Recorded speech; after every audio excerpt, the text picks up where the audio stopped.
What are you doing, Mikey? She can see you. You're a bit in the way there, darling. Yeah, a bit in the way. Yeah. Camera's that way. Darling, wrong way.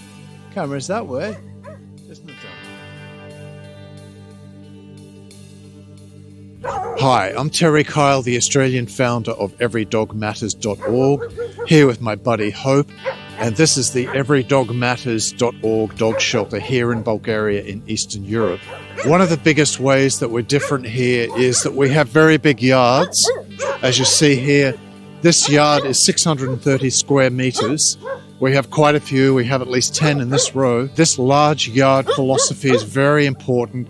Our whole site is about 27,000 square meters, and we have about 55 yards in total. We have some smaller temporary yards, but most dogs go to a very big yard. Over here with Mikey and Teresa, this is about 350 square meters. Over here we've got 240 square meters as well. So when you put dogs in a very small room or a cell, this is very emotionally destructive for dogs, and it actually reduces their chances of a successful adoption. They may develop behavioral problems, they get very depressed and very frustrated. But as you can see here, and again, we're not overloading our yards, but I'll talk more about that a little bit later. Here we have a very big space with 2 dogs, and on this whole street here, we only have 1 yard with 5 dogs. The rest have 2 to 3 dogs in each of them.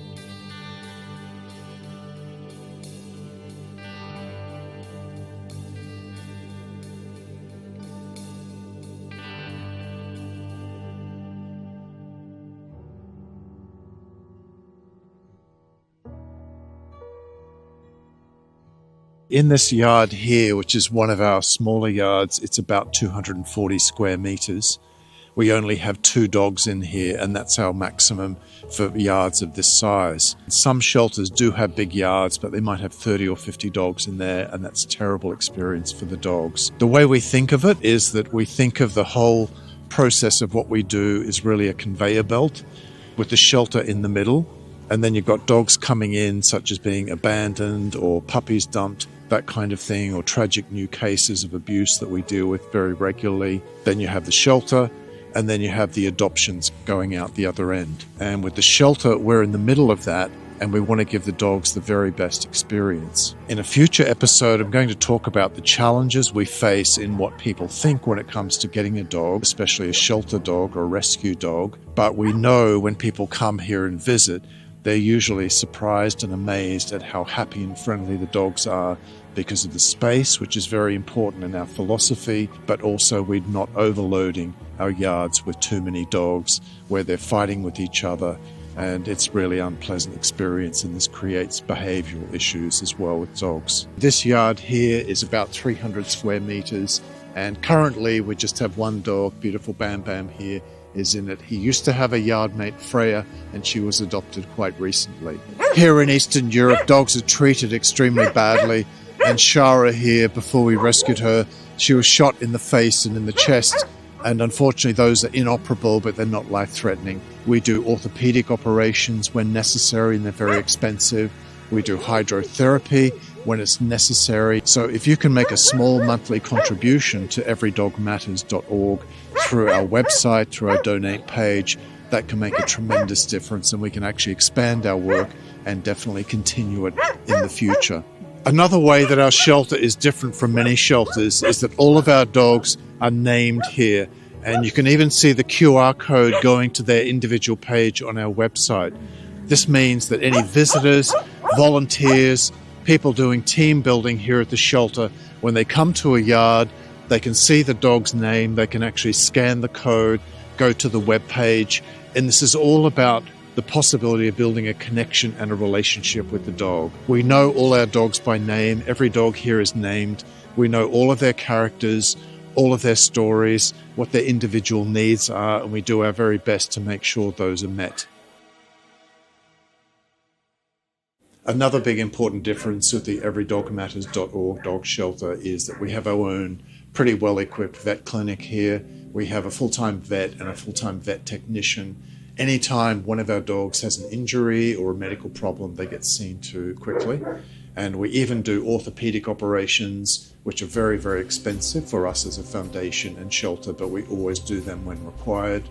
And they can be something in the order of 1,000 euros or $1,000 per leg of orthopedic operation. So all elements that we've covered, we've talked about today, that make for a much better experience for shelter dogs. And the idea is not that we just help the dogs here, but we're trying to present a different kind of prototype for how all shelters should be in the future.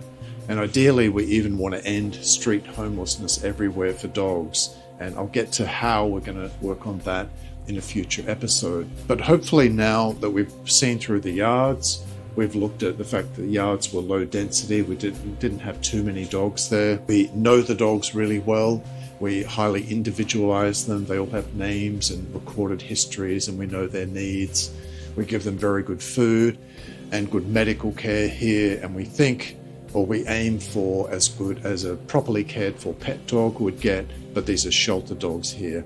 And we do all of that partly with the goal of making the dogs as adoptable as possible, as healthy as possible. We always disclose the full medical history to any adopter.